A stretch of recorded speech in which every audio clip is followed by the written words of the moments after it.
I was sitting around thinking about what will we talk about this evening, and I thought, oh, I'll be the person who just sort of sees what they say and sees what happens. But That's me. That's me. You can't take my role. well, I mean, if anything, that it never ceases to amaze. I suppose there's a certain constellation just based on past relationship and previous discussion, but there's something about just trusting that Mhm. whatever we are thinking about, even if we can't put it into two or three tidy sentences at the beginning, it will emerge and it will be what we need to talk about. So I'm just going to trust that. Yep. Being with the anxiety too, right? Like it's also just that modeling of we're just being with the anxiety of not knowing what will come, if anything, um, rather than to run away. Yeah, well, I mean, I think basically that willingness to go into a space where you don't know what you're going to say is actually a critical non-rational move, or else you end up like what I guess I'm thinking a lot recently, obviously about the global hikikomoriism. I'm thinking about for so long we all say, oh, humans are relational beings, they require relationships. But then there's something about, well, what if that's environmental? What if actually environments can be created where, we actually can never leave our apartment, and we find out that relationships are not the human being is more malleable for good and for bad, for higher man or damnation than we like. I've been thinking about that. Now, of course, you could say that there's still a sense where humans require relationships because you require the pizza boy to bring you the pizza. So you require that level of relationship. But then, of course, it's just at that point using humans basically as machines. But I've also been thinking a lot about what I always call the drift, where people just drift apart. I'm thinking about what does it mean when somebody takes something personally? We seem to be where people take, you see this in families, especially as you start coming on the holidays, where someone has taken personal offense. And it's not that there's ever a moment where two people scream at each other and blow up. There's just a drifting, just a kind of quiet drifting apart. I think that happens in marriages. And kind of like you just get used to not talking to the person and you don't talk to the person. And you see so many people as they get older, all of their friends and families, they've just kind of drifted away from. There's never, it's like T.S. Eliot says, it's not with a bang, but with a whimper. There's just this kind of drifting that occurs. Um, Maybe because people are hurt. That's usually it. Somebody is hurt somebody, or they got upset and they just don't want to be around that negative energy. But there's also, I guess, tying to what you're talking about, that trust, there's also just well, I don't have anything to say to him. I just don't have anything to say to him. And you see, that right there to me suggests how critically important that I'll just show up and see what happens, right? Like, is that a rational move? Like, what's that based on, right? It's not. It's just a kind of commitment, a certain, well, it's a non-rational choice, right? But you have to have a certain trust in the possibility of something to emerge, right? But I guess the point I'm getting at is that has really practical implications in people's lives. Like, if you don't go into encounters with people unless you have a quote unquote reason to talk with them, right? That's very concrete. Then you just don't. You just don't. And then, of course, the longer you spend not seeing someone, the harder it is to get back into speaking with them, right? Or to take that step again, right? So having that kind of practice of a certain trusting, I don't know what we're going to talk about, but I'll just step in. I'll just go see the person. I'll just go be there. I mean, churches could provide that because, you had to be there on Sunday, even if you didn't, there's this idea that we all agree that we will gather at this time on this place and have interactions, even if we don't know what the point of those interactions are going to be. We're at least going to create the condition of possibility for something to occur, right? So I guess, and then I'll stop. I guess just on your opening statement, and just for me, like I think about how couples who are married, they stop talking because they're like, well, I don't have anything to talk about. Like, what are we going to talk about? Well, nothing, so they don't talk, right? Like the ability to open your mouth without knowing what you're going to talk about, that actually has, again, it's a necessary practical capacity to avoid drifting away. And if you don't have it, especially if you're, I mean, it's even worse if you've been hurt by the person. So you don't know what to talk about and you've been hurt by them. oh, well, then you're not going to interact with them, right? That's what happens in families. That's what happens in communities. You're hurt and you don't know what to talk about. And well, if there's something you need to talk about, it's the hurt, but but then you don't know how to do it. You don't have those skills, and then the walls go up, and that all blows up.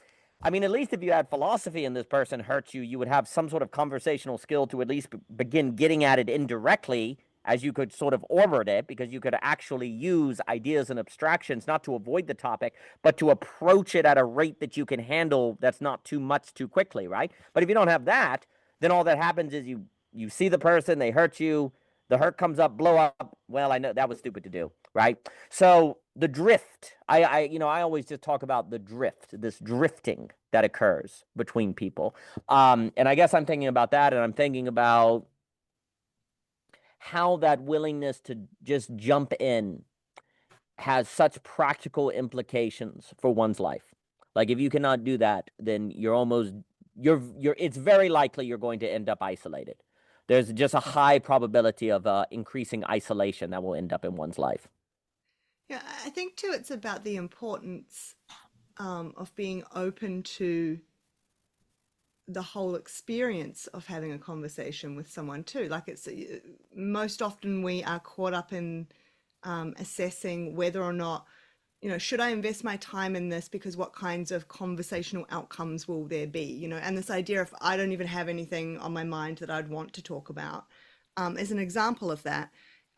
Even if you make space and time to be with another person, your spouse, your friend, whomever, with the idea that you're going to have a conversation, even if you don't share that many words in the end, just still turning up and being there together, and the process of being willing to be together in that. I mean, there's a million different things that can come from that are beyond just we solved a problem together with words. I think it's a commitment to the relationship and to all the many layers of what happens when you meet up with a person regularly, like what it is to build friendship, what it is to be in relationship, and that obviously goes beyond words. It's also just the emotional experience, the willingness to be with our anxiety together. It's an act of vulnerability to show up and know that the other person might catch you off guard and say something that has some kind of emotional response within you you're not prepared for. And, with the commitment that you're going to stay there together in it. You're not just going to take off. So all of these things, there's so much richness that gets lost when we flatten down to the idea that, well, if I don't have anything on my mind already prepared to talk about, there's no point. You also lose in that maybe the other person has something they want to talk about. That's quite often forgotten too. It's like, I'm too tired, I've got nothing I want to talk about, so it's not worth it. And I do think there is an exhaustion level that plays into this a lot when it comes to long-term relationships like marriages, especially once there are children. There is a genuine exhaustion level that starts to become another wall that you have to purposely try and work through, and not just take at face value. We're too tired. We can't talk today or tomorrow or for the next 10 years, that's how it becomes. I know, I've been in it. Like, it's so easy for that to snowball. So there's all of that. But the drifting too, I think, it comes back to all of these themes that we've talked about together as a group, around authentic resonance and building our capacity to be with our anxiety and our emotions and the complexity of our emotions while we're with another person. And when we are inundated with demands on us, and everything is very fast and busy and we're exhausted, it's an effective move in that moment to be able to just flatten a person, good, bad, doesn't actually want to hang out with me, has other, is only going to attack me, not worth my time today. They should be reaching out to me. I'm not reaching out to them. Like, because it's another way to push off another demand on you often as well. It's very hard to be open to that degree.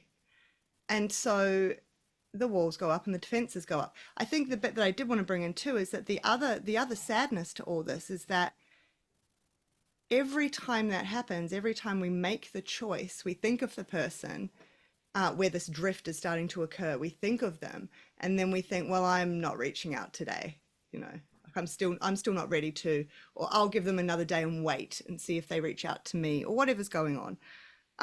Every time we make that decision, we are denying another possibility where we could actually get some new information.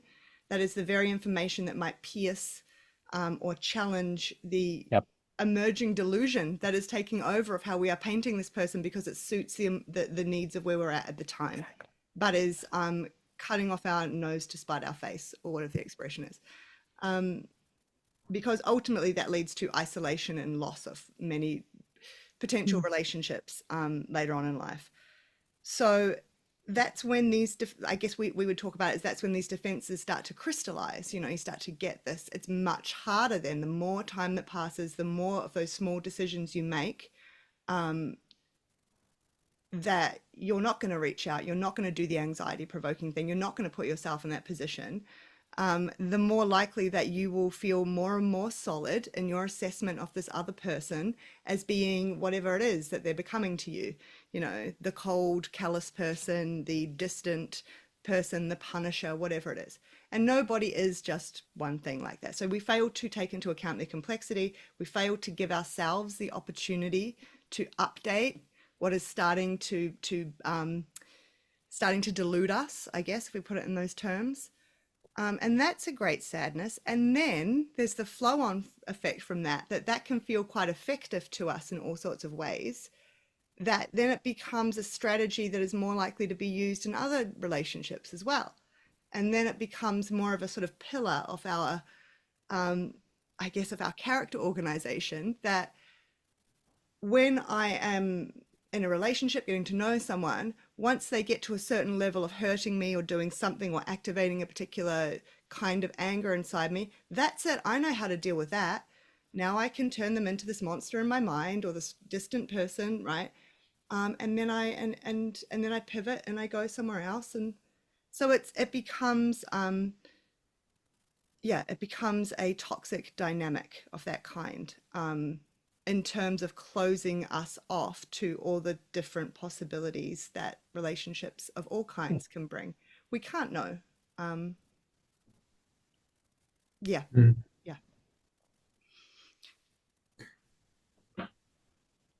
Yeah, this is really interesting. There's a number of directions I see where it could go, but just kind of coming back to that first thought, well, what will I say to Aspasia and Daniel this evening? I realized just that thought already has a certain level of anxiety in it. And yet the reason I kind of dismiss the thought pretty quickly is I think, well, something will happen and it will be good. And I almost noticed that you could measure a relationship that way. And it would be like, this is the person where I don't need to have a prepared topic. This is the person, you know, who we get along pretty well, but it's good to know what we're talking about. Here's the person that I absolutely must have an agenda laid out.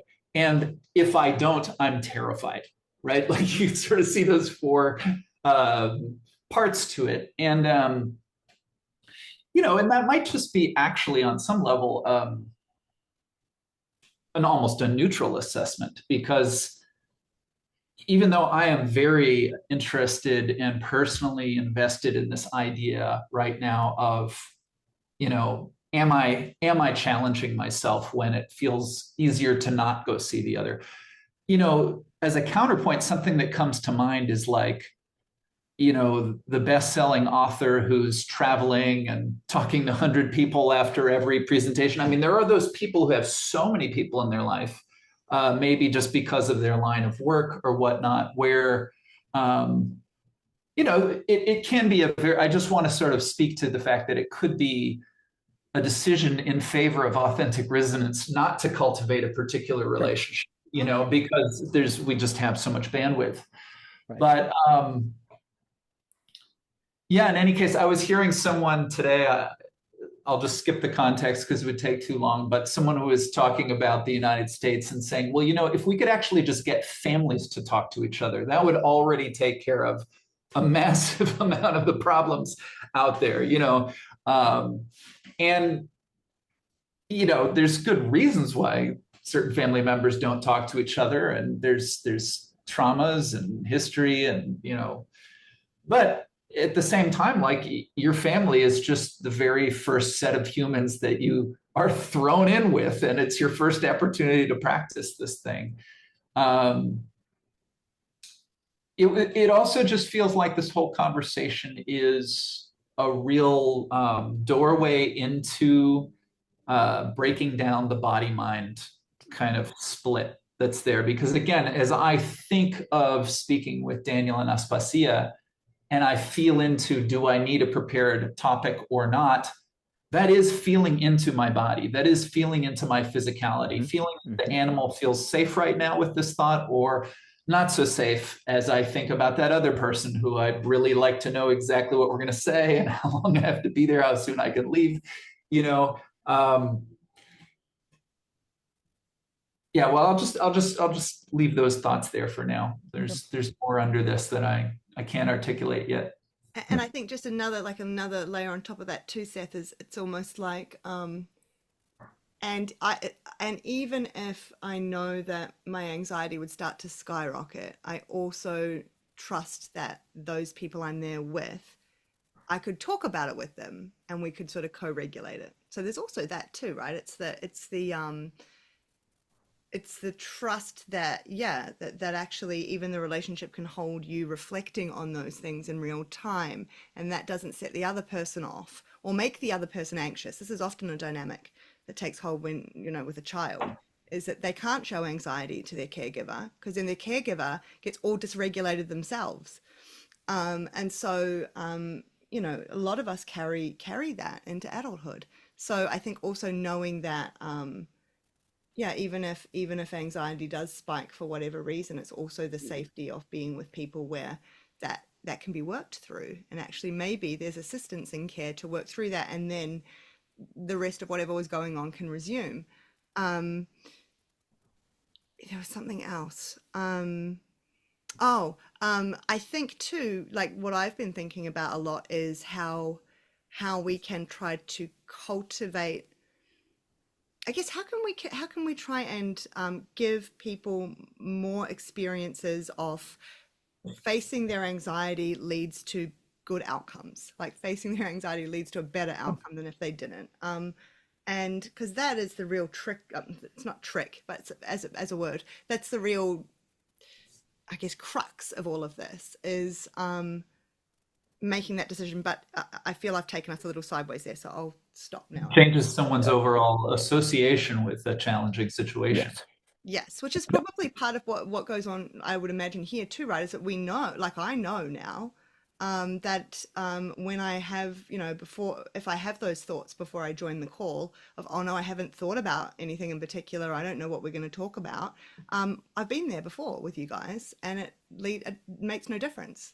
Do you know what I mean? Like actually turning up and facing that often leads, even bringing it into the conversation, often leads to my estimation, a better conversation anyway, a better experience. So we can hold that as a relationship. And I think people, it's very difficult to try to convince people to take small steps to learn what can be held in a relationship, especially when to the degree they've been hurt before in relationships. And that's it. No, I think it's very relevant because the question becomes, what is the experience that people have that leads them to not leaning into the anxiety? I think a lot about what makes a person prone to take things personally. I think about the reactions that people get that make them want to withdraw. So maybe a reaction is the person takes something personally, or they get angry. That would be 2. Or 3, they become insulting. Or 4, they withdraw. Like I almost want a list of reactions that people give to someone that then makes the person associate anxiety as a warning sign of withdrawal versus anxiety, say, when you come into a conversation like this, is simply the, oh, well, that's just the anxiety of freedom. Because that's actually when you come into the freedom, because freedom creates anxiety, right? But in actually to have a conversation that emerges, has a certain intimacy and power to it, you actually have to start in a certain freedom. Like, there is times where having an agenda is a good idea. There are times where knowing what you're going to talk is a good thing, especially like if you have limited time or there's a very particular goal. Like it's a business context and there's a particular goal. Like we have to figure out how to get, this motor to Amherst County by 3 o'clock. Okay, well then we need to get to the point, right? That's where I deeply explore my feelings about the motor. Yeah, that's right. Just that we have 15 minutes. And it's like, but 15 minutes hurts. It brings back so much from high school. So before the bell. So there's that kind of idea that anxiety too. Yeah, when you come into you don't know what you're going to talk about, there's an anxiety, but with certain people, you actually come to say, oh, no, it'll be okay. Actually, that's just the feeling of an open space, actually. And actually that's a good thing, right? But if all your life anxiety actually, when you did say the thing and the person blew up or they withdraw, then you interpret anxiety as evidence of back out.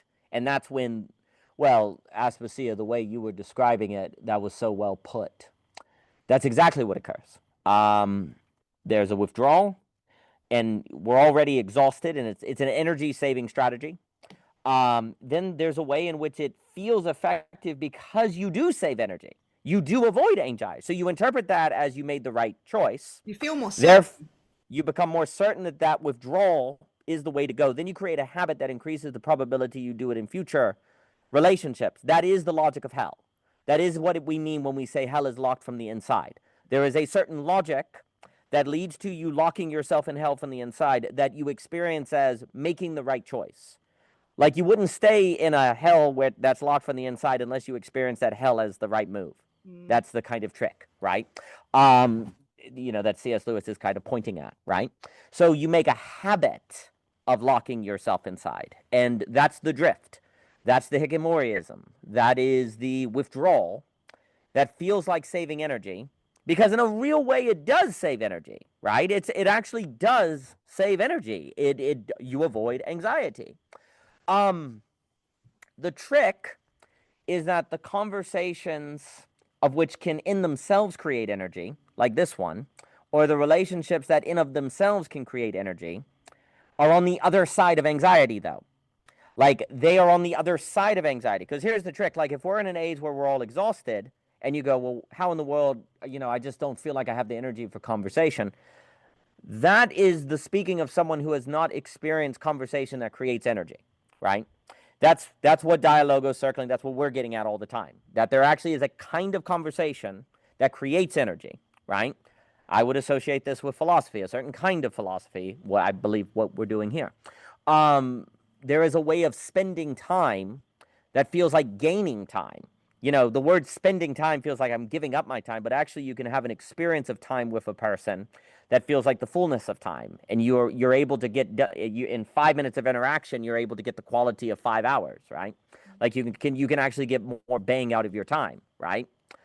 Flow states, all these other things, creativity, like you enter that. All of that though is on the other side of anxiety. I'm making a very bold claim. I am claiming that these energy creating experiences are always on the other side of anxiety, right? Well, here's the problem. If every time you've experienced anxiety leads to blow up, then all you ever do in your life is interpret anxiety as go back the way you came, reverse course, right? So then, and then you feel like you saved energy. But of course, saving energy is not the same as a creating energy, right? Or a process of renewal that can occur, right? So then people who never get to the other side of anxiety, there's two choices in life: saving energy or spending energy.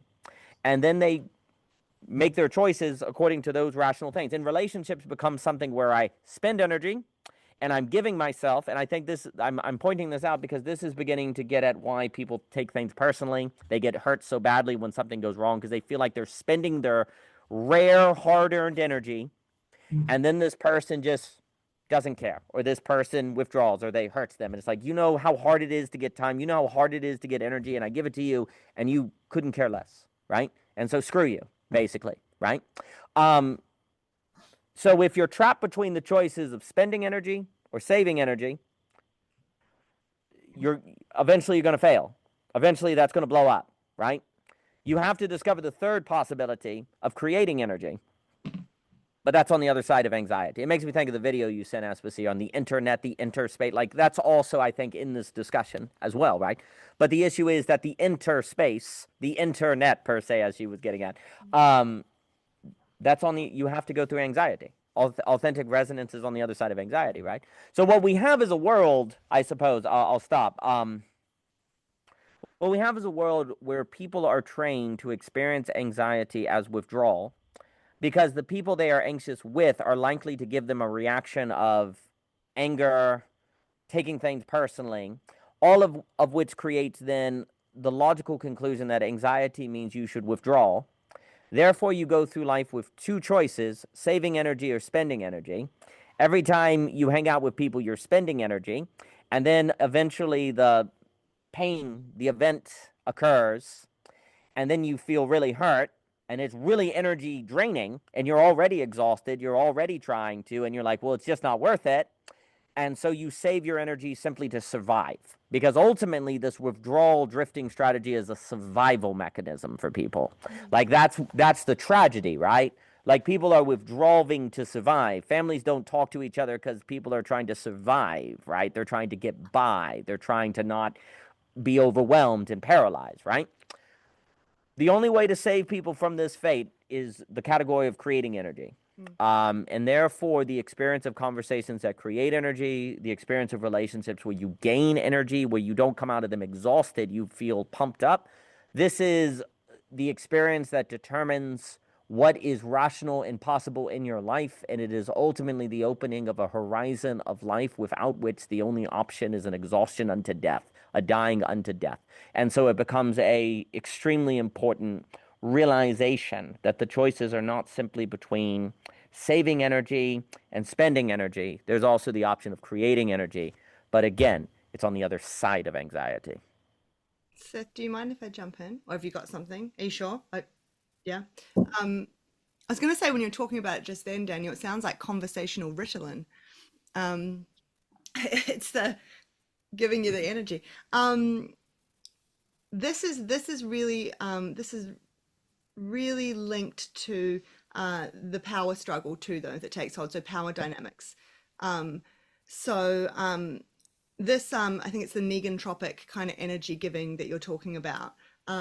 This takes place for me sometimes in therapy. Like, I feel this rapid shift when it takes hold. Um, and it only occurs when there is a sense that the two of us are here together as complete equals. Like, we are, it's that, yeah, it's that just two human beings trying to work something out on completely on the same level. There is no power structure of that kind. That's the felt experience of it. Like, that's when that experience takes hold.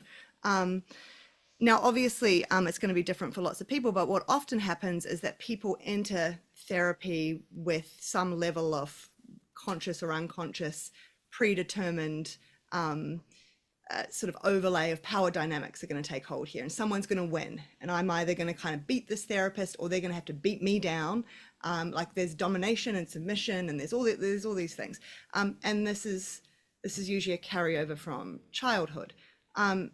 So the reason I bring all this in, and there's a lot more I could say on it, but I'll keep it very brief, is because I think what we're talking about here is that these kinds of conversations where we feel energized, that feel productive, but like in a holistic sense, that open up possibility, that we are willing to engage in, even if we feel anxious about it. They are conversations where we feel we are entering with on equal footing, like we are seen and experienced and held, and we consider ourselves as equals.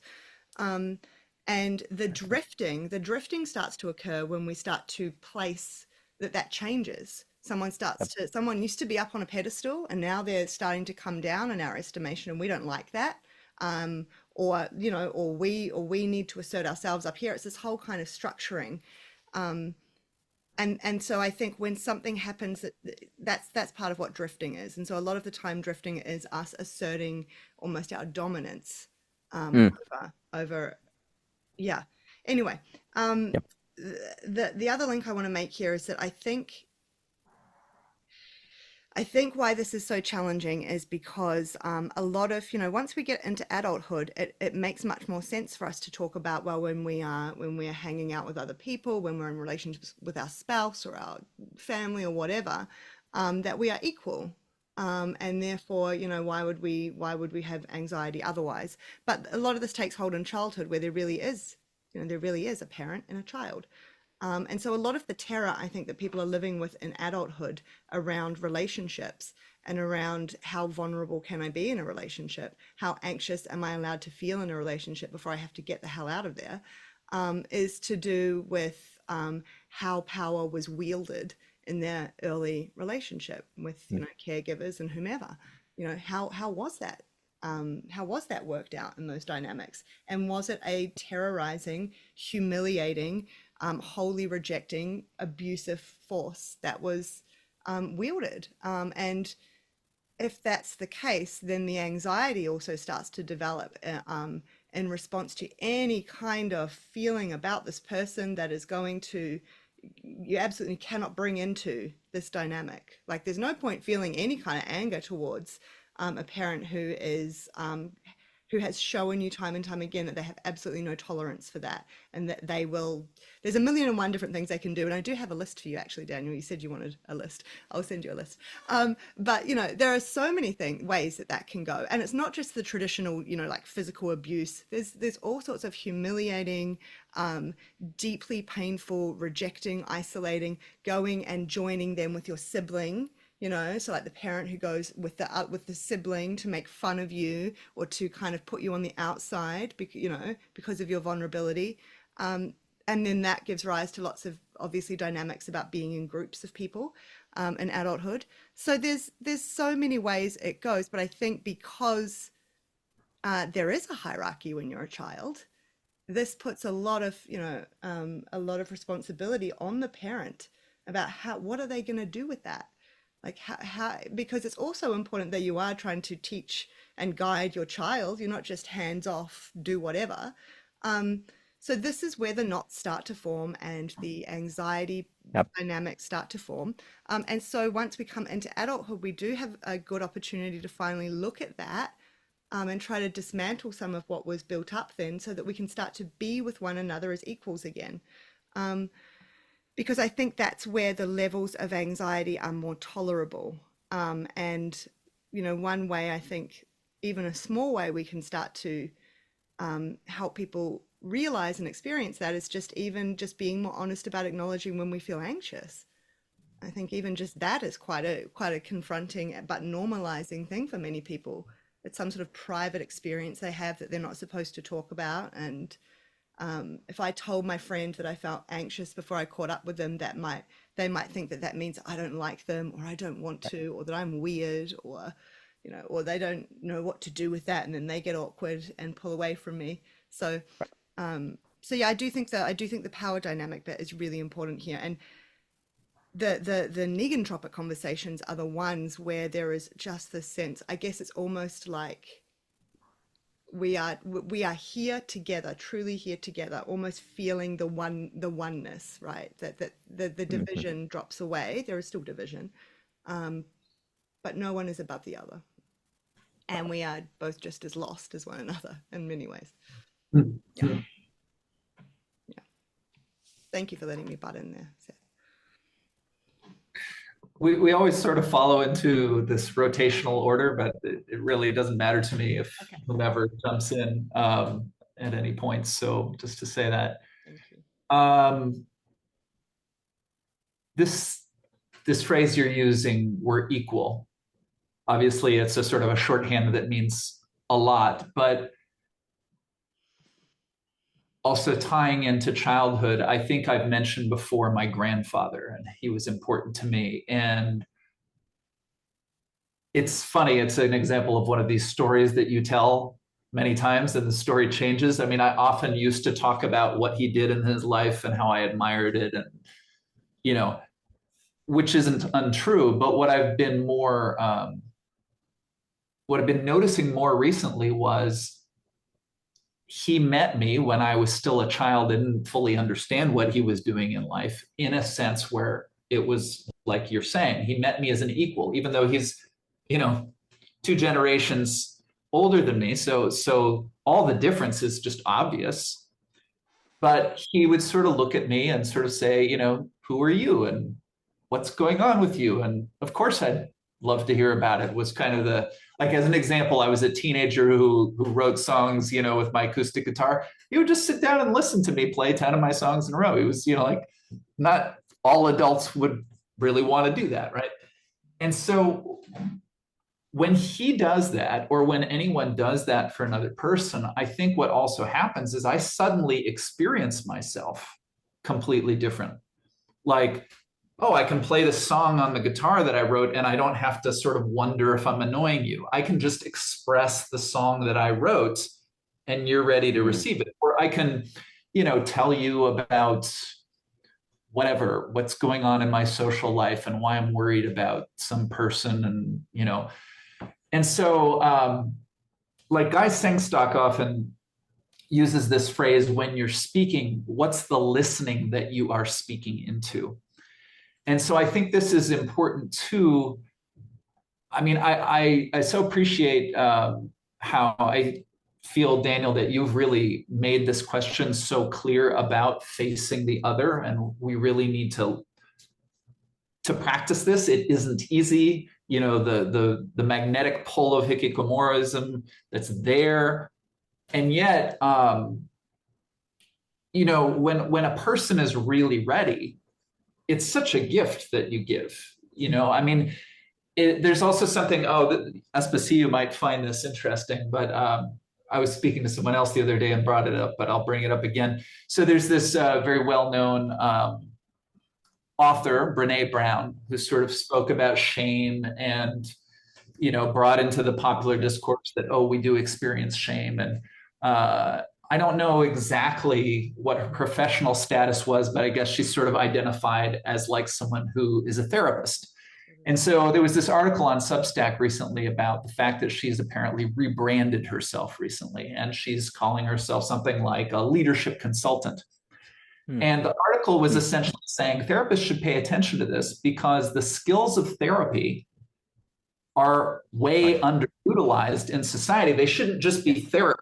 Like this is how you build culture. This is how you know, I mean, something earlier, I think when Danny was speaking, I just got this image of like, what if you could just like, you know, assign people little social clubs, like, I mean, we're kind of a social club. We speak more or less once a month. Yeah. And, you know, when I show up, although I don't necessarily know what we'll say, I do have a certain, you know, reassurance that we've got shared interests. And so, but what if everyone had that? You know, what if, you know, maybe your thing is sports, but there's like a couple other people, you know, in your town or even on the internet, you know, maybe they could be people who love sports, but they're on the other side of the world. It's a different kind of, you know, sport that they play. And like, there's an opportunity to open up, but it just almost like, what would be the simple ways to organize some of this? Because I also feel that, like Daniel and I have been in a discussion with someone online who got very interested in the idea of freed speech. And one of the things this person pointed out is, well, your podcasts are kind of lengthy and you go into all these ideas and not everyone, you know, wants to listen for 2 hours, which is like, fair enough. But I really feel like some of these things are like a conversation like this gives us the time to sort of delve in to make these discoveries. But I also feel like it could be mapped very simply. Like I think it's very elegant to be able to say, you know, you can spend or save your energy, but there really is a third possibility called creating energy. here is an example. And you could come up with a very everyday example of, a couple of friends who are happy to see each other. And I think you could lay this out for people.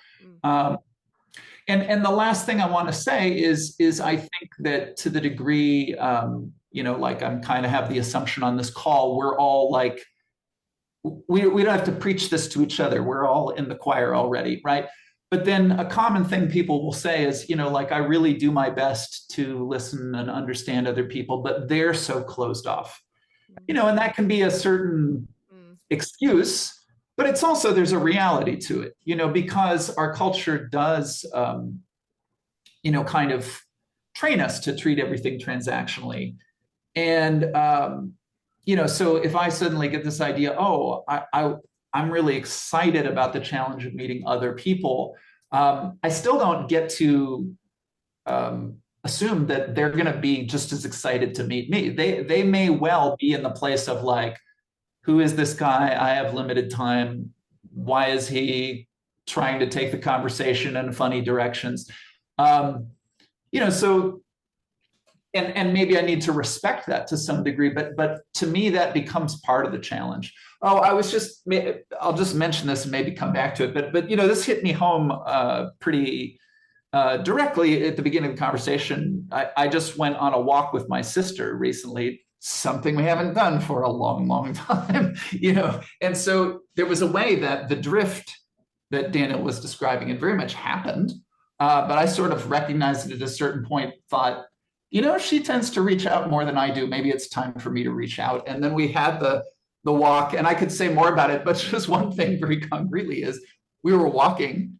She's smaller than me, shorter than me, but man, she walks fast. And I was like, oh, okay, we're going to walk like this the whole time. And then the speed of the conversation, all of that, just that basic, like, how do our energies match? I had a memory of it or whatever, but it was just like, and there was things about it that were like, oh, she's walking really fast and we're having this conversation. So there's the part of me that's easily identifies why I don't want to do this. But then the other part of me was like, oh, if you walked quickly and had conversations like this all the time, you would learn how to do it. Maybe this isn't an impossible situation. Like maybe learning to meet this person's energy will bring out something in me, that so how easy it is to fall into those categories. But I love that I'll leave it there for now. I love that example. You could also, I guess another way of thinking about it is you could also suggest to the person, do you mind slowing down a little? I'd love to learn to walk at that pace, but it might take me a bit of time. So Totally. that's Yeah. Someone else said that to me because I was talking about this, and she was like, well, maybe that didn't feel like a possibility at the time. I don't want to go too far into me and myself on the call, but totally, no, I mean, it's a valid point, right? Like, can you make a request even to the person that, like, I mean, again, we would say, sorry, I didn't hear you. We would say that to a person easily. But then again, if we have to say it 5 times because they're speaking really quietly, then we could get a little anxious, but maybe I have to lean in and listen more. I don't know. Again, though, even in that example, and this is not at all talking about you and your sister Seth, because I don't know anything about the two. I don't know anything about the two of you, but like, what could something else that could happen in that example for someone else who's listening, right, who might relate, is that could also be another example of, in her, even though she's smaller than you and shorter than you, she walks faster, she talks faster. There's a form of reading that as like an attempt to dominate.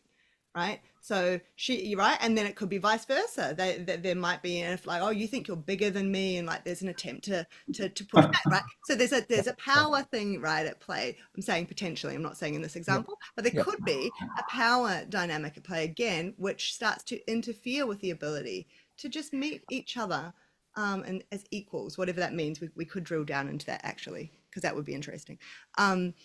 Yes, and so then again, or like old, especially if it's family, old systems are up and anxiety is up, and is this a competition or is this us just like being together, or what is going on? And again, I do think that the best, I mean, in an ideal world, the best way to deal with that is just talking about all of it, talking about that process. Like, wow, I noticed as you walk faster, like, almost, it gives me this experience inside, like someone's trying to beat me. You know, like you just to feel that you have a relationship where you have the freedom to speak about those things. Yes, that's what I'll say. No, always fantastic. In that particular example, there's a few things. It would seem as if in all possible interactions, there is always the possibility of a power interpretation per se, an interpretation of power dynamics. And there's something to be said about resisting the temptation to interpret the situation that way. But if you resist that, it will cost you something.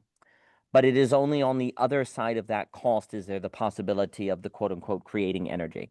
Yes. Also, in that example of, say, you were saying with walking with your sister, the wrong move is if inside you're upset that you're walking fast and you don't say anything.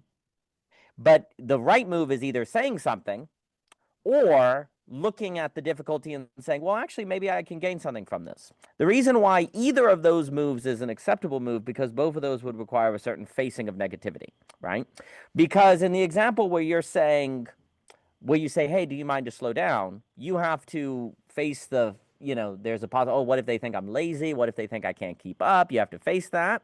What if they get upset? Or if you do the example of going, well, maybe if I could walk fast and talk, that would be a different kind of mode of experience and I could actually gain something from that, right? Well, that negativity, because you don't want to do that, that can be the right move. The right move, to say something very general, the right move is always facing the negativity in a manner that brings that sublates you, would be the language, sublimates. Sublate and sublimation are big with Hegel and Cadell talks about. But that's always the correct move, because negativity creates energy. It's negativity that creates energy, similar to a cold shower. Like, there's this idea that if you take a cold shower, it's one of the greatest things you can do in health, which makes very little sense unless there is something about merely facing the shock that actually does an incredible amount of magic to your nervous system. Like, the willingness to face the shock, because it's pretty wild when you read that science on just like cold showers or facing cold temperatures. It's pretty wild stuff. It almost seems to be that the ability to just take the shock of the cold shower can be more advantageous to your health than running a long ways, which is very strange, unless it is actually the facing of the, I don't want to do this, that is actually the best thing for your quote unquote health. And this would also make sense if our understanding of health is more expansive than simply lung capacity, as Thomas Jockin has been teaching on with Aristotle, and Plato, very important. So every situation, it's interesting, every situation seems to have the possibility of a power interpretation, that I'll say for short. But every situation also seems to have the opportunity for the facing of a negativity that could create energy. It's hard to imagine of an interaction with human beings that will not generate both of those possibilities at some point, right? And then that means every interaction presents choices for if you're going to go down the enclosing logic or the openness logic, which is always a facing of negativity. Opening is always a facing of negativity, because opening is scary. Like, you're losing control. You're opening. You don't know what's going to occur, right?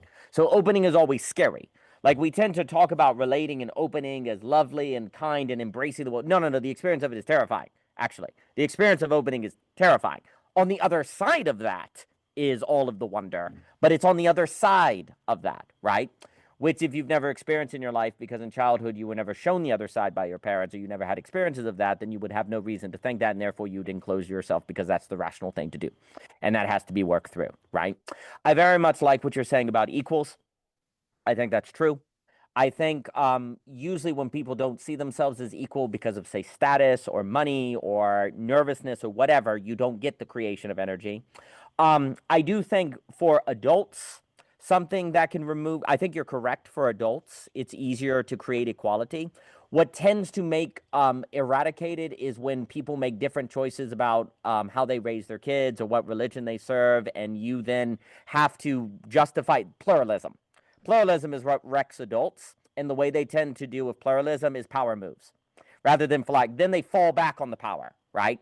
So you meet adults, there's no power, it's going well, and then they send their kids to this university, and you don't send your kids to university, and you have to explain your choices to them. You don't know how to. You're nervous and anxious, and so you say, "Well, I have more money than you anyway," and then the drift occurs, right? So pluralism and power dynamics tend to go together because one of the key ways that we deal with difference is using power moves, right? That's where Givens could hold back the use of power dynamics between people, right? Because if everyone is Christian and Jesus said the last will be first and the first will be last, well, that puts a question mark beside all status games, and that creates ambiguity, and that very ambiguity can create equality, right? And so equality is a necessary precondition for creating energy, but of course, equality. Well, how do you get equality if we're different? You literally have different beliefs, or you have a different religion, or you have different money. Like, we're not the same, right? So, what do we mean when we say we're equal, right? There's a self-forgetfulness that occurs.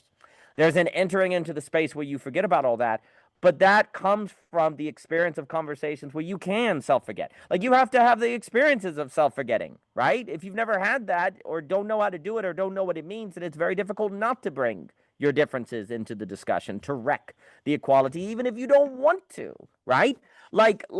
So it's very important to know how to enter into a space of equality, right? Which gets into which actually I think the key move that does that is, as we've been saying, the willingness to enter into a space where you don't know what you're going to say, but you're open to that. That right there creates an equality. Like, that right there creates an equal playing field.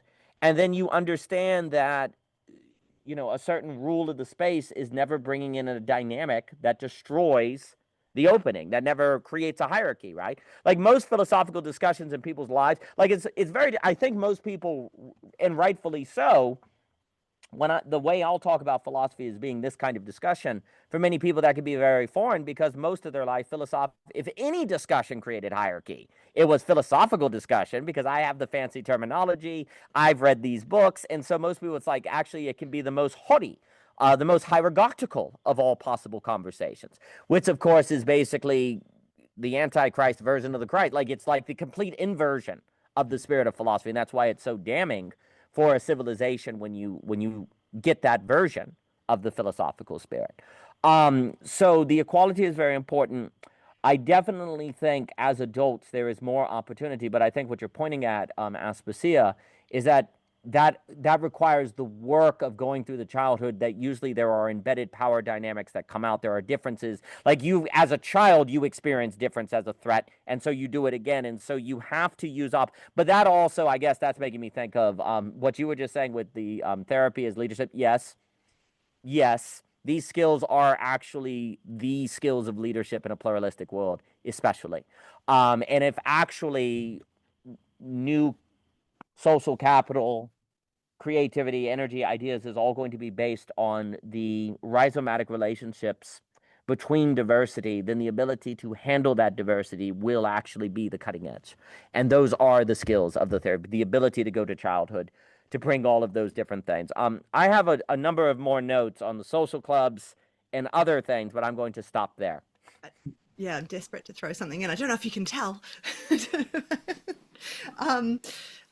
Yeah, look, I think the thing with therapists is they get very comfortable in their little context. If it's just a room with two people and no one else gets to see it, and it gets anxiety provoking to think about switching out into a different context where they talk in front. Anyway, that's not the point I wanted to bring in. The other really important capacity here that people need to build for this to be workable is being with their own complexity, right? And I harp on about this, right? But I think part of why it's so difficult to remain in the equal position with another person when you're faced with difference is because of the pushback against noticing inside that, for example, what you were saying about sending your child to a particular university or school, and your neighbor homeschools and you send them to school. If you are confronted with that difference, maybe you have been wrestling inside with, am I going to send them to school and am I going to send them to homeschool? And you convince yourself with some sort of argument that no, going to school is the right choice, that's the right choice. I picked the good one, right? And then you're confronted with the difference of the person who's chosen the other thing. You don't want to be reminded. One way of thinking about it is you don't want to be reminded that you had any kind of doubt. You want to be certain in your choice. And so when we are confronted with the difference in other, it is a mirror to remind us that we are not so certain and sure. We are not just one thing inside. We are not just pro school or pro homeschool. We are a mixture of all those things, and we don't like to be reminded of that. And again, we can link the level of our discomfort with that back to childhood, and how we were either facilitated to notice that inside ourselves as something that is normal and healthy and useful, or it was banished and we must pick one or the other. So building up the ability, that's why I go on and on about noticing and holding mixed feelings together, because that is how this starts. It's not just that you only feel love for your mum in that moment. You might feel love and rage. That's okay. Let's see if you can hold them together. Let's just see if you can have them together. Part of me loves you deeply, and part of me is just completely enraged with you that you won't give me this thing I want right now. You don't have to pick one over the other. So it starts there. And when we learn that we must pick one thing, we must be solid in our decision making. Anxiety is the signal to let us know that something's threatening that. Something is rising up into our conscious awareness of, oh, remember that little doubt that you had about sending your child to school, that actually homeschooling might be good for a variety of reasons, but you've pushed that aside, or you've convinced yourself not to take that seriously so that you feel good and certain inside. And you don't have to live with anxiety every day that you send your child to school thinking, well, I don't know 100% that was the right choice. It's just a choice I made, and and you don't want to be reminded of that. So that is really, really key. So when we talk about focusing on the intrapsychic in the therapy that I do, that is the reason why, because it is what helps us to be able to be with difference in relationship, because the commonality, the equality, is the noticing that you are just like me, and that you have a whole lot of conflictual motivations and feelings and ideas going on at one time. And because of the practicality of life, we have to make decisions and action things sometimes. And so we do that now. We do, but that's not this. I don't have to dominate you, and in some way, I don't have to put you down or write you off as a person to ensure that I feel less anxiety about the choice that I made. I just notice that, oh yeah, here's someone else who's homeschooling their child. That does remind me of like sort of my uncertainty about the decision I've made with my children. Doesn't mean I'm a bad person or a bad parent, because maybe I'm changing my mind on something. It's that I think that we're really, we find very difficult to be with in relationships. And you think about a marriage, there's a million of those every day. Like, there's just, I don't know, this is how I wash dishes. This is how I wash dishes. It's difference. My way is the best, and I'm going to convince you why. And when you don't take that on board, I'm going to belittle you about it. Like, I have to be certain that my way is the best way. So there's all these things. So yeah, I wanted to bring that piece in. Building a person's capacity to be within a complexity is what will allow them to not be so, if we use the word triggered, by moments of difference outside them. So they may very well still feel anxious, but it will be within a tolerable zone that they can be like us coming to, the conversation. If we ever have worries or thoughts about what we're going to talk about, it doesn't flood us. We're not dissociated from it. We're not in our mind writing off, oh, Daniel and Seth, they wouldn't have anything to contribute. There's none of that going on. So it's within a tolerable range. And so, yeah, I think it's helping people to have moments of honesty within themselves, that they have a mixture of feelings about things. And that can include, and often includes, what it's like to care about and love someone and notice all these other feelings that go on at the same time, without having to abandon the love and positive feelings, right? So yes, I wanted to bring that in. I just want to say very quickly that was incredibly elegant. And this notion of there is no such thing as a quote unquote solid decision. and that in people's minds, they think there is. And thus, when they encounter someone that made difference, they is reminded of the doubt, which then runs against this myth of the existence of a solid decision, which doesn't exist. And so then they're pushing out otherness. That is a very beautiful and elegant description. I think that is exactly the case. The issue is, just again to speak quickly, we have to make decisions because we have time restraint. You know, you have an amount of time before school starts, and you have to decide if you're going to public or homeschooling. You have dishes, you're running out of dishes. So there's limitation, infinitude, that forces you to make decision. And that's the justification, that's the justification of making non-solid decisions. And so when you find out your decisions are not solid, if you just remind yourself, well, we're in a finite world with limits and the clock is ticking, so it's okay. And also there's no such thing as a solid decision anyway. That absolutely could relieve a lot of stress from people. Because I think you're exactly right on what you're saying. And I very much like also, and then I'll throw it to Seth, on this idea. I think you're completely correct that when people come to terms with their inner complexity, that helps them, well, like I was saying, not take things personally, Yes. Or to be personal, right? Like this kind of acceptance of inner complexity, and there's no such thing as a quote unquote solid decision or a perfect decision, right? Like inner complexity, and there's no perfect decisions. There are decisions that are made given the reality of finitude. Both of those are very liberating. Because again, as I was saying at the beginning, something that is of great interest to me is, why do people take things personally? Yeah. Why do people then avoid, drift, right? Why do these things occur? Well, one reason people drift is because they're reminded by difference of the doubts they had for their decisions. They believe there exists such things as a solid decision. They then see their decisions are not solid, therefore they're a failure.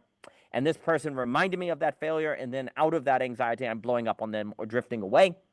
And then people also take things personally because they lack an understanding of inner complexity. So they think it's either or in these decisions, good or bad. I made right decisions or bad decisions. I had the right feelings or not the right feelings. And so there's a blowing up, because ultimately all of this is a revelation from algebra to geometry, as we've spoken about many times. All of this is a revelation that reality is not either or.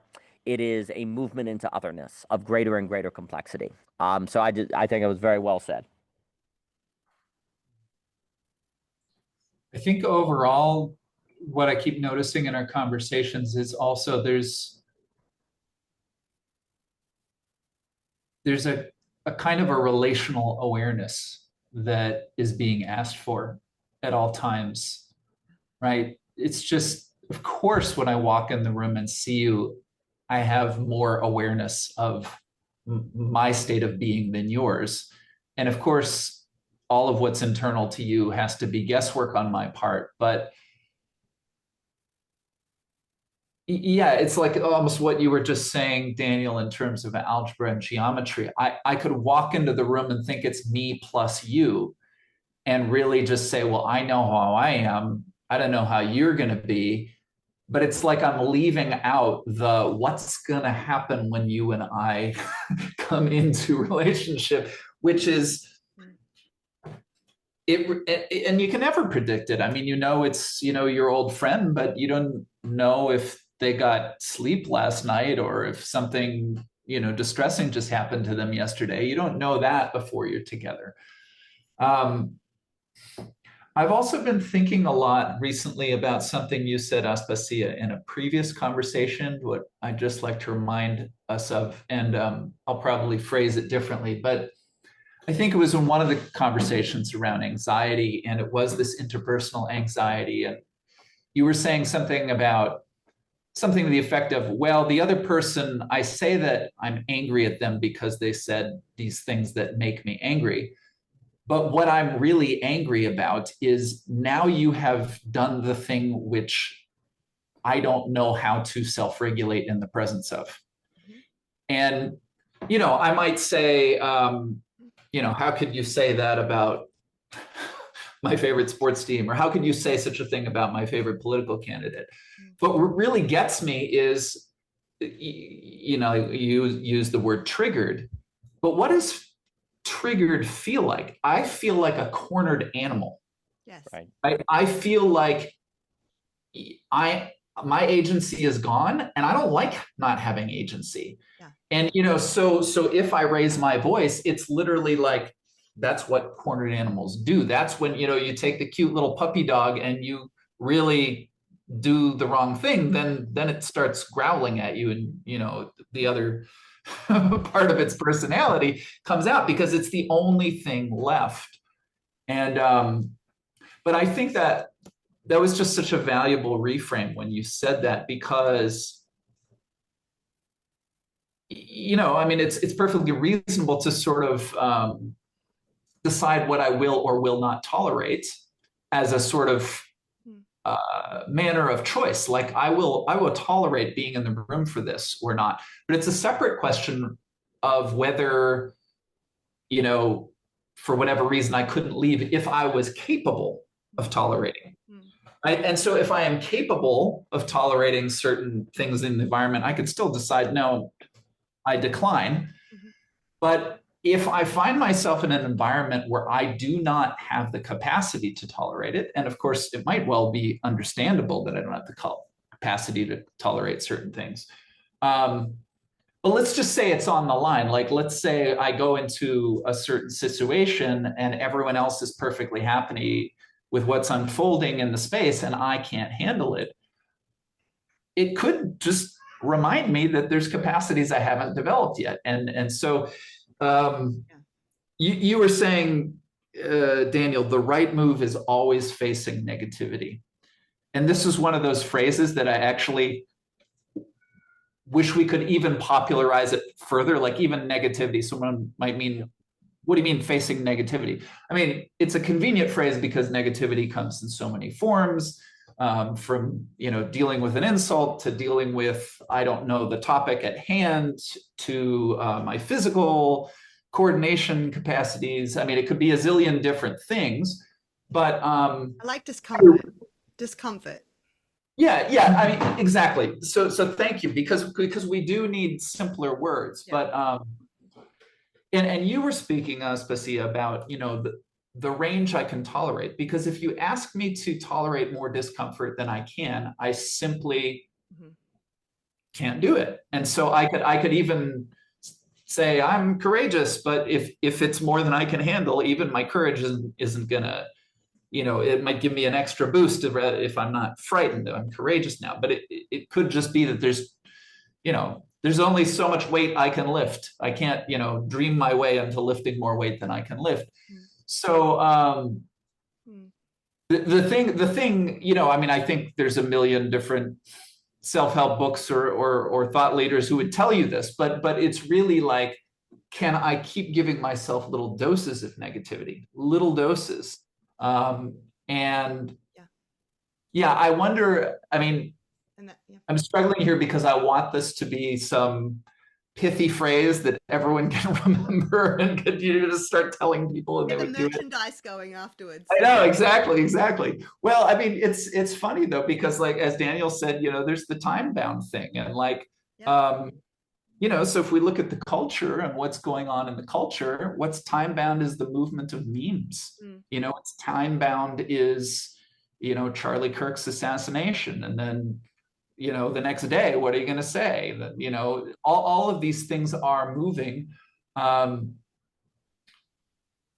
it's interesting. I mean, I just wonder again, like, because I think I've had this experience recently of realizing I am confronting negativity, and I have learned that this is a good thing.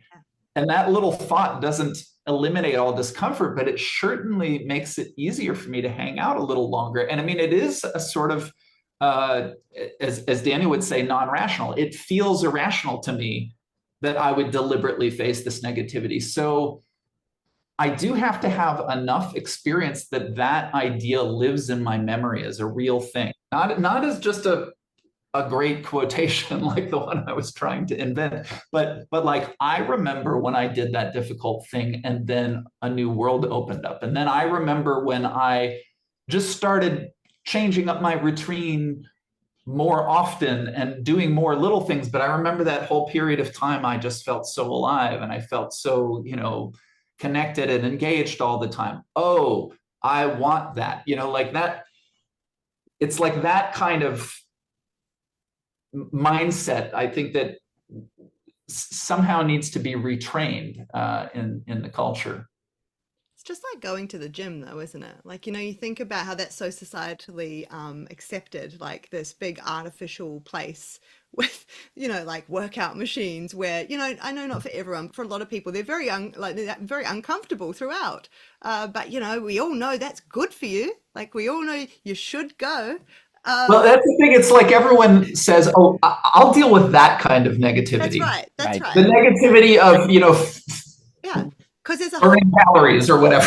there's a But whole this optic. other kind. Yeah, there's a whole optics associated with it, though. I think like there's a whole like I know if I do this, it's like, there's a million messages around you about how you're doing such a good thing for yourself, and like you can feel like just I don't know, that we're lacking that when it comes to what we're talking about, which is like an emotional, more of an emotional level. But I think in terms of like a pithy phrase, you remember the start of one of our recent conversations? I had that thing written down on a piece of paper, Seth, what is being avoided? I mean, it's kind of a version of that. It's another way of thinking about what is being avoided is what is the smallest discomfort I can invite today?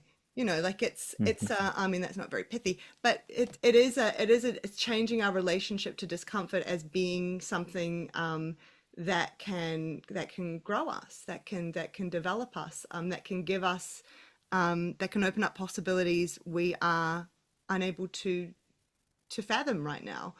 Then you do it in a graded way, obviously, because the part where I get in the weeds with this is because I often go too to thinking about we could write down so much of what we're talking about here and kind of in like little, like statement forms, and I mean longer form too, but like there's a lot here that we could, that might be useful for people to read, I guess, as advice or whatever.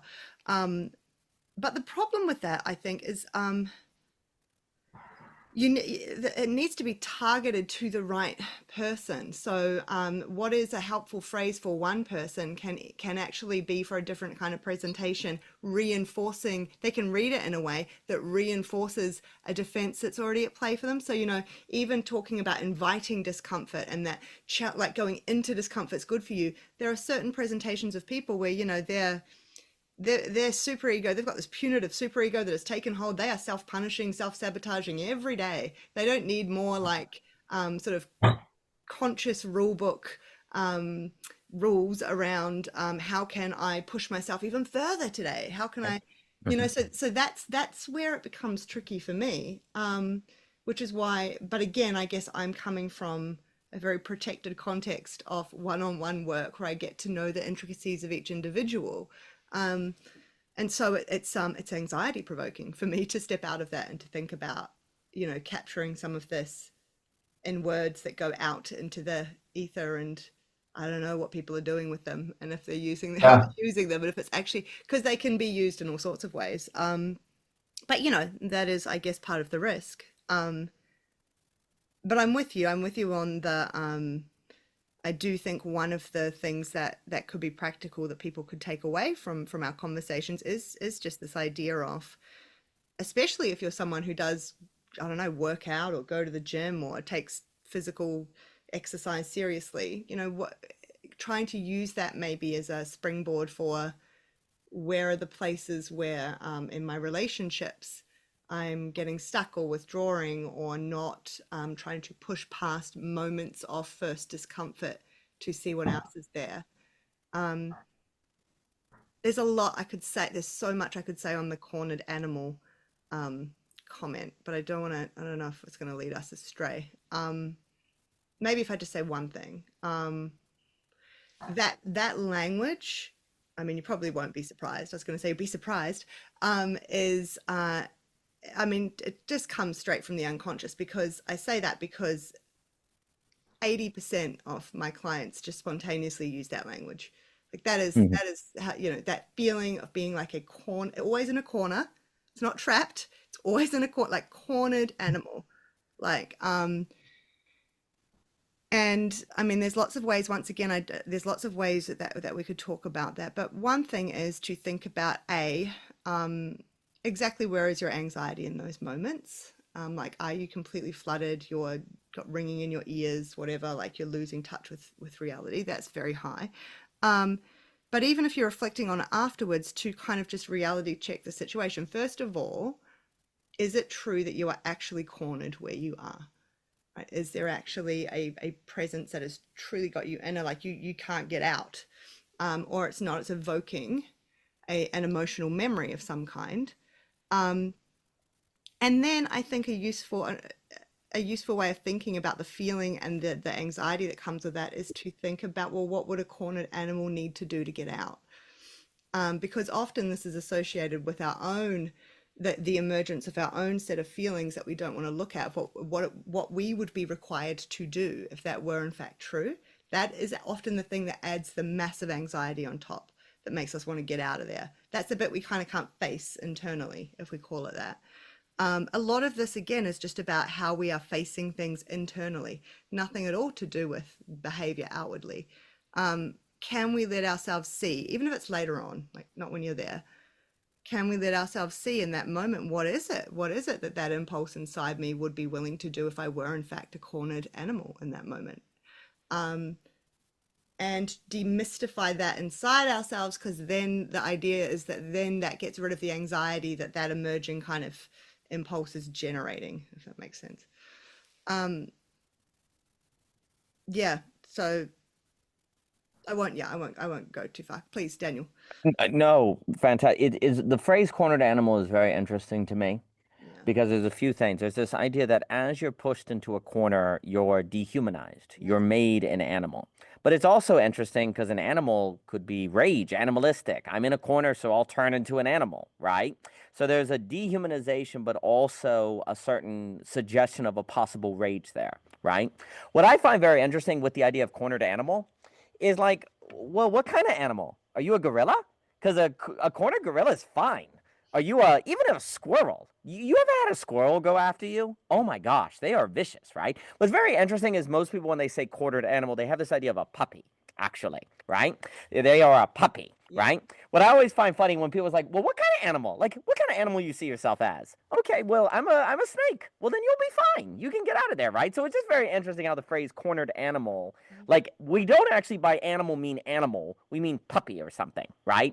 But actually, if you thought a cornered animal, you would be fine, right? So it's just very interesting how, like, we have various languages that we're going on, but that idea of a cornered animal suggests a certain dehumanization has occurred as you are moved into a corner, because no human being in their human dignity should be put in a corner, is kind of the suggestion, right? So if I'm in a corner, there's no such thing as a cornered human in a funny way, right?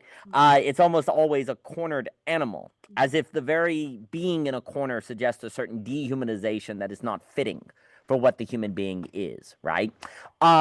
It's because it's just very interesting. I do find trying to envision when you feel yourself to be a kind of cornered animal, that actually envisioning, like, asking the question, what kind of animal actually can have a certain sort of liberating structure to it. The thing I wanted, a very important point on this notion of negativity. One of the reasons I use that Hegelian term is precisely this problem of, if we say discomfort, where there are many people that actually seek discomfort, actually, right? However, it is some kind of choosing discomfort, right? So the notion of negativity always is surprising. The negativity is the thing that is surprising, that doesn't quite fit into your plan.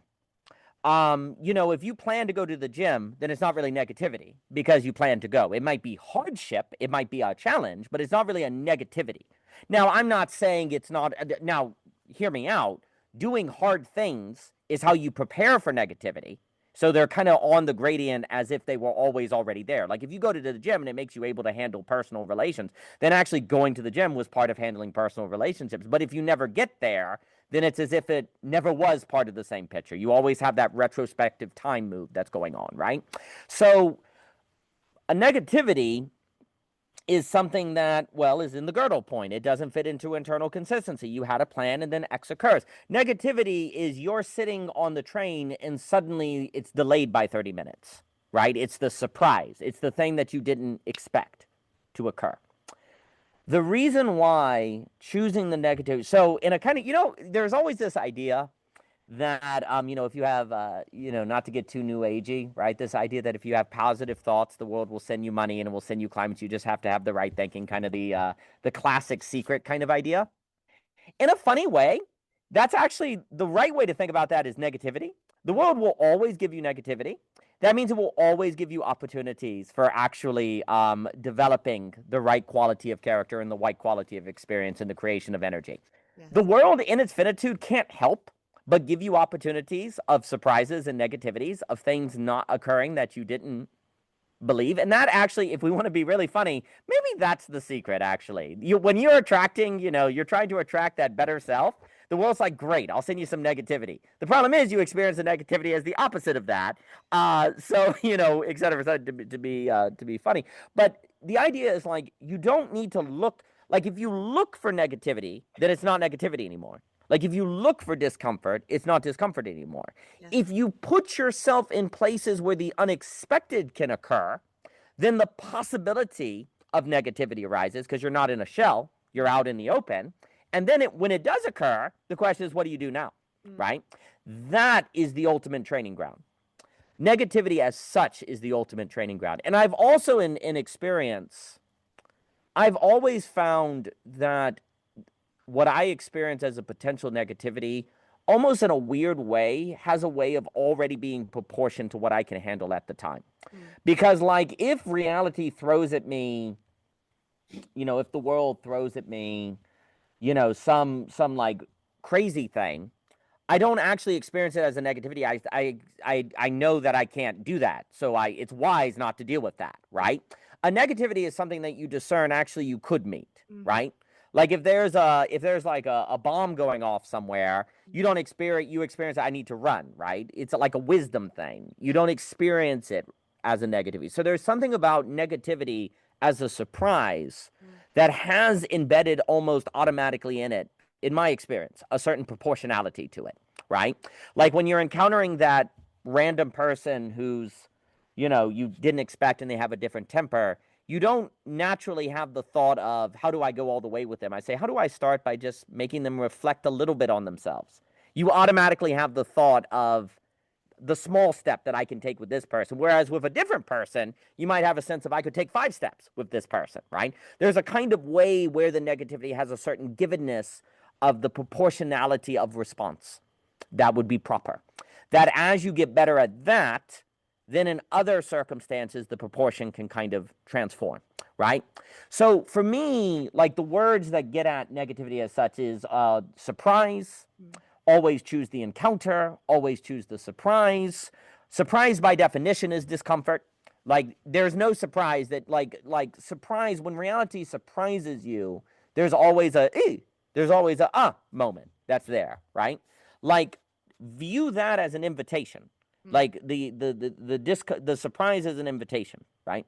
Those are, for me, because I'll stop because I still have the notes on the social club. Social clubs that are dealing with negativity as such. Like, are you ready for encounterology? Are you encounter for the surprise? Are you encounter for that thing that appeared in your plan that wasn't part of the plan, that now you've encountered because of your plan, and you can either bypass it and continue with your plan, or actually just decide then and there, the point of my plan was actually for this thing.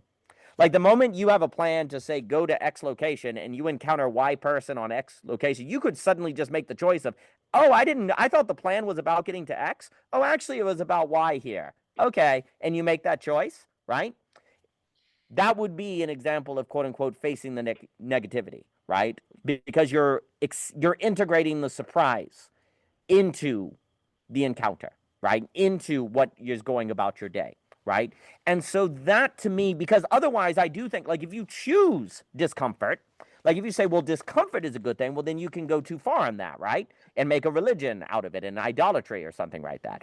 But then on the flip side, because the other issue is this, what I'm getting at is like you shouldn't look for negativity. You should actually look for beauty. You should look for cultivating yourself to virtue, beauty, and relationship, knowing that the nature of reality is such that it will inevitably give you negativity, right?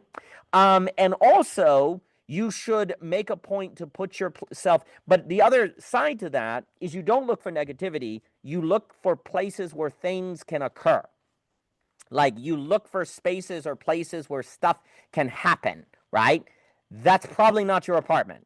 That's probably outside in the world. That's probably going places. This is why hikikomoriism is so bad, is because it limits it dramatically lowers the possibility of negativity. Like, but this is the horror. It lowers the possibility of negativity by basically guaranteeing isolation. Well, it's isolationism, and in that sense, guaranteeing discomfort that comes with isolationism, right? You get the immediate pleasure of not dealing with, the other, but the long-term impacts are, devastating for individuals. But there's a certain rationality that leads to that. Hell's locked from the inside for good reason, right? But you see, the more you go into an isolated way, the less you will be able to have encounters with negativity that then bring with them the anxiety, on the other side of which is the creation of energy. The more you actually rise to the occasion of meeting negativities, the more you actually are going to become the kind of person that actually can create energy, not merely spend it or save it. You actually will start gaining the capacities to create energy, right? But it comes from those negativities. So you need to put yourself out there to run into things, put yourself in spaces of encountering difference, right? Put yourself in those places. And then you'll have your opportunities. But I'll pause there. Be on the lookout for surprise. Mm-hmm. Yeah, we've talked about surprise before. I'll speak very briefly. I almost think what you're describing there, Daniel, is actually kind of what I think of anyway as authentic resonance. It is authentic resonance is the whispered invitation in those moments of surprise that let you know the ones where you have the matched kind of capacity at the moment. You know what I mean? Like it's being so in those moments of surprise, having that resonance within to kind of almost hear the invitation that this is one that you could take on or enter. Because the work of resolving a lot of anxiety and defensive structures and emotional repression and all these things that we need that is useful in allowing the clarity of being connected to that to our awareness in those moments. I would just say very quick, no, absolutely. The reason the term negativity is used in the Hegelian sense is because it means there is otherness. Yes. It means there is more than you. Yes. Right? And that's a negativity because it ultimately means you're not God. Yeah. So if there's an external world and I'm not that is other than a world in my head, that means there's otherness. Therefore, I'm not God and I'm not in total control. Yes. So it's a negativity. But that very move of negativity means there is an externality of which authentic resonance is possible with now. There is the very negativity that confirms you're not God per se, that you're not everything, that there is otherness, also is necessarily the same experience that means there is the possibility of resonance. Resonance being a multiplicity of which have a alignment, right? Well, alignment as such is only possible if there is otherness, right? If there's no such thing as otherness, there is no resonance, right?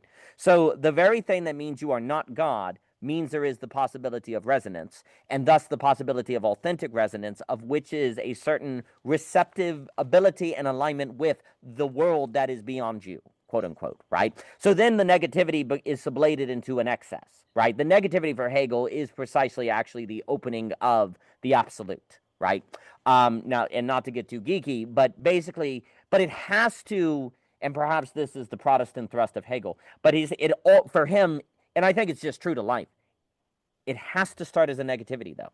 It always starts with a humbling. It starts with a negativity. Now, if you have maybe a religious background or a family that makes you prepared for the negativity to immediately interpret it as a potential invitation to the world, well, then that negativity can be dulled. But if you don't have that social capital, if you don't have that memory, you don't have that in the background, then you have the negativity and it gets stuck there. And it just goes back to what we were saying at the beginning. You face the anxiety, evidence you shouldn't do it, you lock yourself inside. So it goes with negativity. You don't have the background, you face it, you interpret that as evidence you shouldn't do it, and therefore you never get authentic resonance possibilities, right? So I completely agree. And also, though, this is so it's reverence, right? And you use the word humbling, and this is in stark contrast to what we were just talking about, domination and submission, right? So it's not submission, like it's reverence. It's Right. I just think that's so important to this. It's the reverence for mystery, and for the greatness of what we cannot know, and the invitation and all these things. I'll be quiet now, Seth. Well, if you're quiet, then I have to think of something to say. It really makes me anxious. And And I will just signal too. I have to wrap up at 1:45, guys. I'm so sorry. It's a Indeed. hard stop for me. sure, no worries. No problem. Well, we can track the, Track the rising anxiety. oh my God, now the 25 clock is minutes in. ticking. Silence. Well, I mean, I really don't know what I'm going to say, but what is happening as I try to feel how all of this is resonating in me is there are certain keywords that I noticed as I was listening to. Oh, it's kind of like, oh, that's a hook. I remember that one, and I remember that one. So time is what I want to bring in. And there's that classic phrase that time flies when you're having fun. I think that is perhaps a colloquial recognition of authentic resonance appearing, right? And I think there's something in that phrase. Well, it's time flies, or something happens to my attention that I forget to track the passing of time, and then so it's kind of like, I mean, time flies when I sleep at night too. It doesn't feel like 8 hours. It just feels like, that's not fun for oh my you. God, it's the morning. Whoa, how did that happen?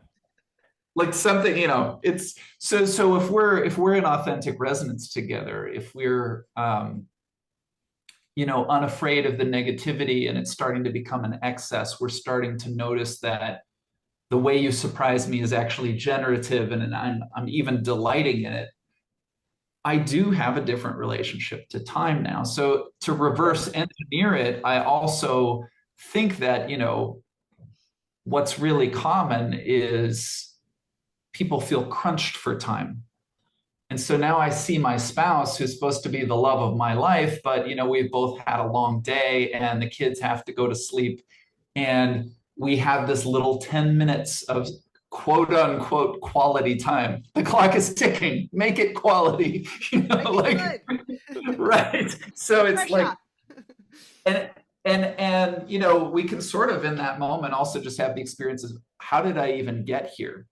Right? Because the reason I wanted to marry this person is because all those experiences where we were like, walking, we were hiking, we had all the time in the world. And so that's how we experienced each other. I don't mean to just make this about marriage. I mean, I'm also just thinking of, like they talk about kids don't really have the same experience of play anymore. It's much more common that the parents take them to, 3 or 4 different planned activities after, school during the week. And so, well, we get 2 hours here and then we've got a half hour to drive over there. So we'll bring the snacks, we'll eat them in the car. And it's like, it just makes it a lot harder to be in a situation where, I guess what I want to say, and it maybe simply, is that leisure time makes it easier to face negativity. At the very least at a training. And then, I've heard those descriptions of the people who, maybe they read The Secret or maybe they read Hegel, one of the two, but they've sort of mastered this way of relating to reality. Those people, sometimes people say it's incredible what they do in one day, because that person might have an exchange with someone that's 10 minutes long, but it really is authentically quality time. And they get charged up by it, and then they go across town, and I know they go to the coffee shop, but when they buy their coffee, the interaction, just the buying of the coffee, they're getting energy from that, and they're going here and there. But I think the reality for most of us is that if we want to arrive there, one of the first steps we're going to have to do is actually make that leisure time for ourselves, or it's not necessarily leisure, but it's time to make mistakes, right? So if I'm going to face negativity, if you let me try and fail 6 times, that's a lot different than like, you got 1 minute to face the negativity, brother, and like, hope you can get it done, because so, and then this cornered animal thing, I was actually meditating this week on hatred. What is hatred? And, definitions of hatred, they often involve the word anger or something. But as we've discussed many times, there's different kinds of anger. And if, someone's attacking your child and you get angry and like chase them off, that's not necessarily hatred. Hatred is, you've decided ahead of time, and you've labeled them and you've dehumanized them. But so I was thinking about this, and in that context, I came up, again, as I mentioned before, Aspasia's idea that it's not so much I can't tolerate you, it's I can't tolerate me in the presence of you. Yes. And that is that feeling of cornered animal. Yes. I love that question, what kind of animal? But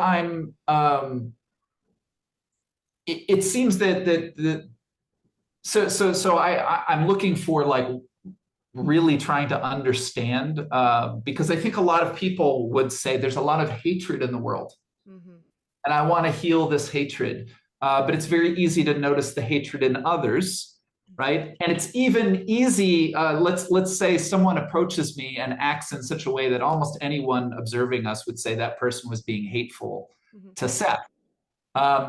There's still a way that it's very easy for me to say I hate that hateful person, right? I mean, that would be a huge negativity. The person who just sees me and starts cursing me out because of something they claim I did 6 years ago that I can't even remember. It feels like, what the hell?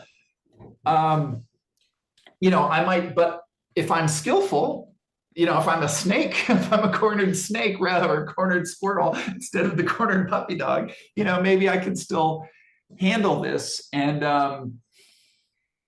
and I'll just also put in, so I had this wonderful conversation with Michelle Garner, also of O.G. Rose, for those listening who wouldn't just automatically know. And we were talking about similar thing, like what happens when you and I are together, the dispositional state we enter into the interaction with, and how do we treat each other, and what's the sort of energetic result? Do we go away feeling drained? Do we go away feeling energized by it?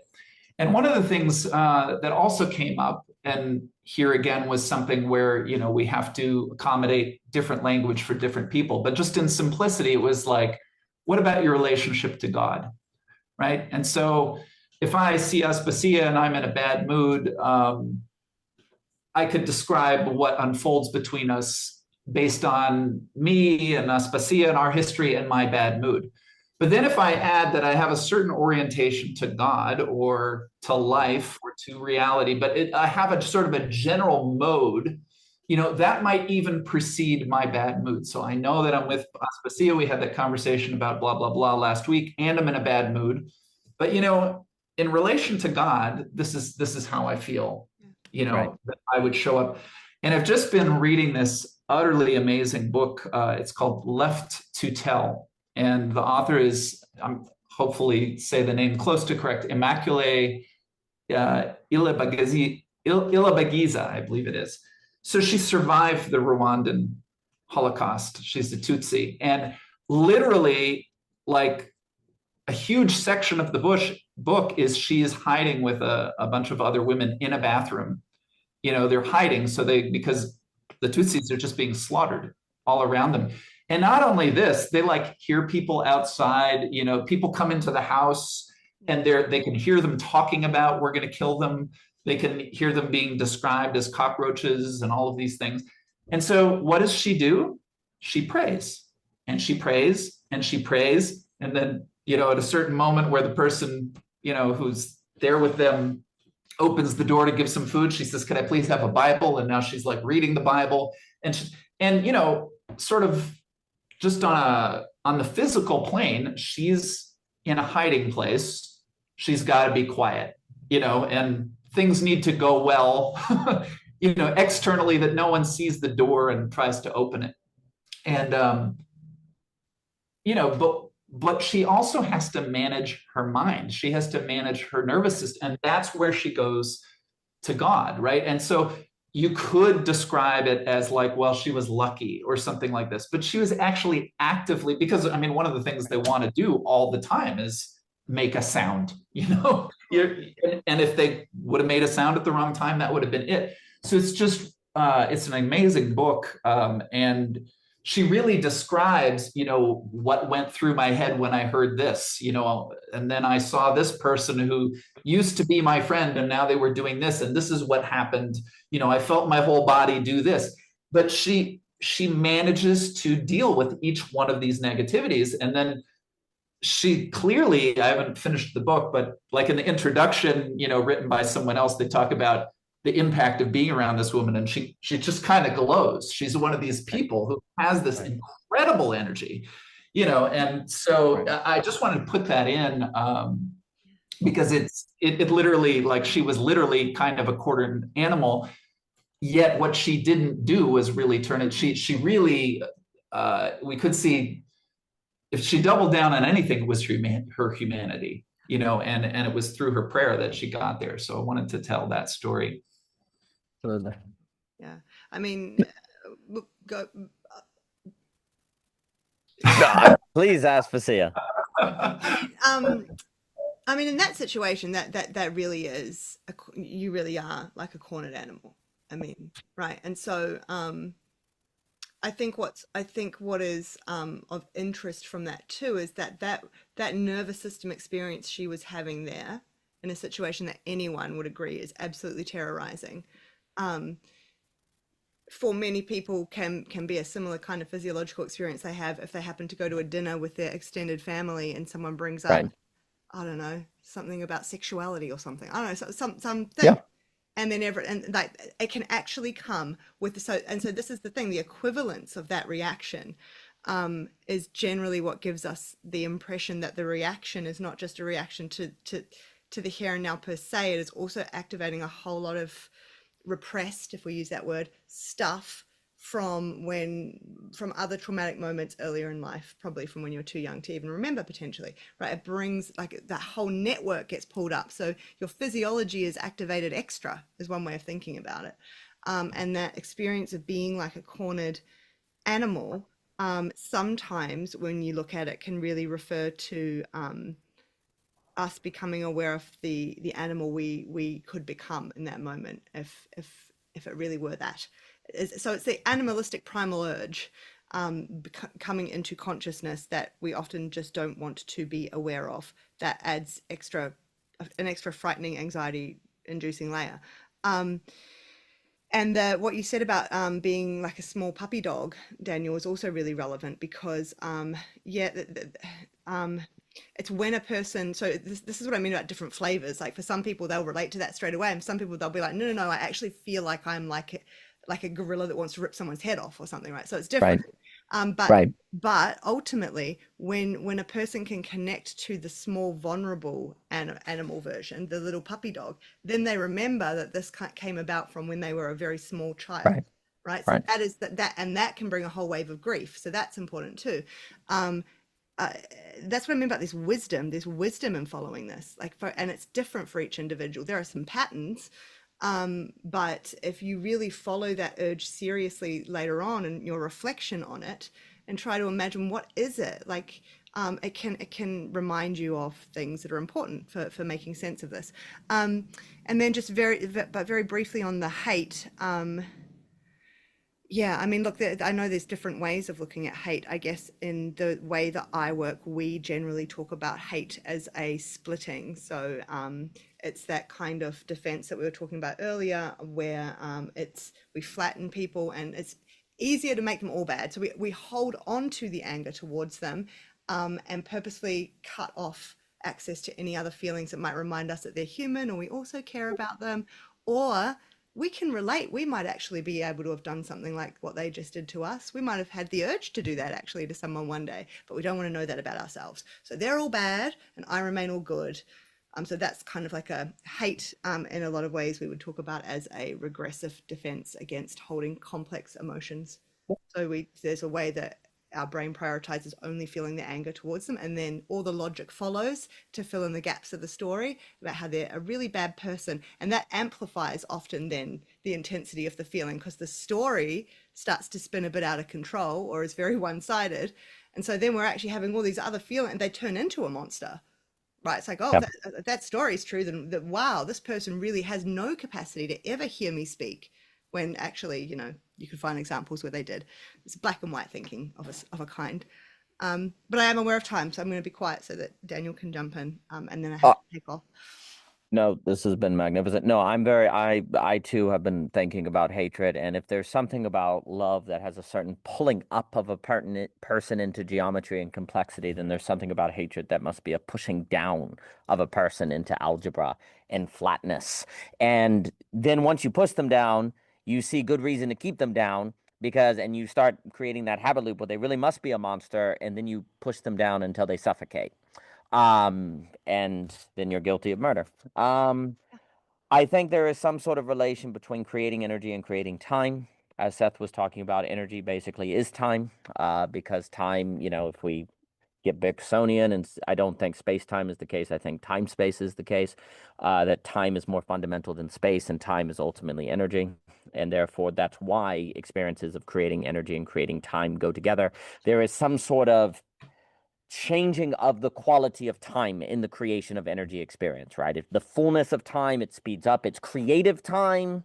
It's either extending time. Time changes where energy is created. So I think that's very important.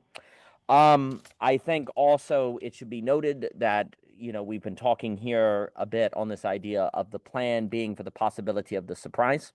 Basically, this conversation structure is the same. You plan to meet and you don't know what it's going to be. So the conversation itself with the openness of we don't know what we're going to talk about, it is that isomorphic structure. It is that. And the best kind of and if the best way of life for the individual as a human being is precisely planning in a manner that is open to the surprise that the plan makes possible, because you actually can't be surprised if you don't have a plan, right? If you don't have something you're doing, then you can't be surprised, right? Like, so that's a weird kind of thing. Like, you have to plan something in order to have a surprise occur, right? Now that's why not leaving the apartment is a problem, because you don't have something that can surprise you, right? You can have something you didn't expect or didn't predict, but just because the toaster breaks or like something like that, that is a kind of surprise. But the problem is, it's not a personal surprise. The real surprise, the real negativity becomes the radical feeling of otherness that the person gives you, right? But that is going to require greater coordination than staying in your apartment, right? That can be expanded on. But if that is where the human flourishes, and I know we're short on time, then it would make sense that conversation structures that are the same in structure would also be the best conversation structure. Like, it's all going to be gestalt. It's all going to be an isomorphic gestalt. What you were saying on leisure, yes, you need leisure in order to learn how to work with negativity. For anyone who might be dating, one of the great mistakes is people in dating use it to eliminate surprise and negativity as opposed to conditions of encountering negativity. We're going to go climb this mountain and watch this movie. They have plans. And actually, the date is about the plan, not the surprise along the plan. Actually, make sure in your dating or, when you're looking for coworkers or whatever, do things together of which increase the probability of surprise and negativity. That will give you the truth of relationship. Also, too, I always did love what Kierkegaard said. Or in Pascal maybe too, all the world's problems can be boiled down to the fact that a person cannot sit alone in a room for 5 minutes. One of the great ways to see the quality of a relationship is just get in a room with them with no TV, no screen, and just them. And if you can have a conversation, that will also give a lot of truth. What I will finally say on these kind of social clubs, on this idea of the idea that, 2-hour conversations, some people don't want to have 2-hour conversations. This idea that there are some people that are entirely closed off. For one, I've actually never met a human being that can't have a 2 to 5 hour conversation about something. Like, as long as it's just something. It's football, it's memories of the high school game, it's work. I've actually never met a person who isn't able to have a 5-hour discussion about something. It's just the issue is that the probability they encounter someone else who can have a 5-hour conversation about that same subject is very low.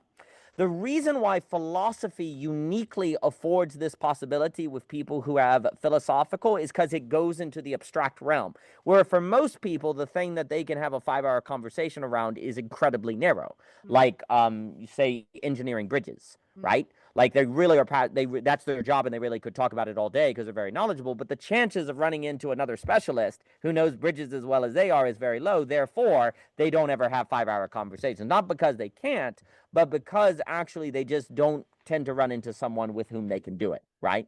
And I think this is very important, but philosophy, by actually increasing the scope and range from a narrow focus, increases the probability that you can do that. If you can find other people that can do that as well, it increases the probability of a long conversation. The reason why I think this is very important is because I actually think everyone loves and cherishes 5-hour conversations. They just don't ever find the conditions of them because they don't have philosophy. So they need that narrow, rare person that has the same passion they do. They never find out. And so they say, oh, I'm not a talker.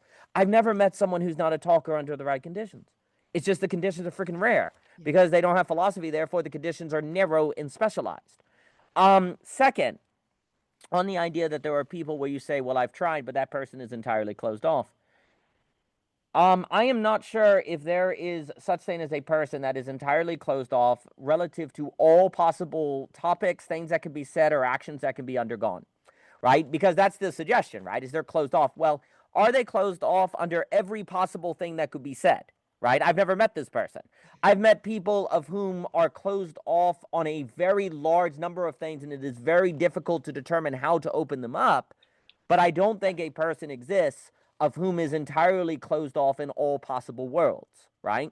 So the two premises, and I think that's very important because once you realize that, then it's simply an exploratory thing, right?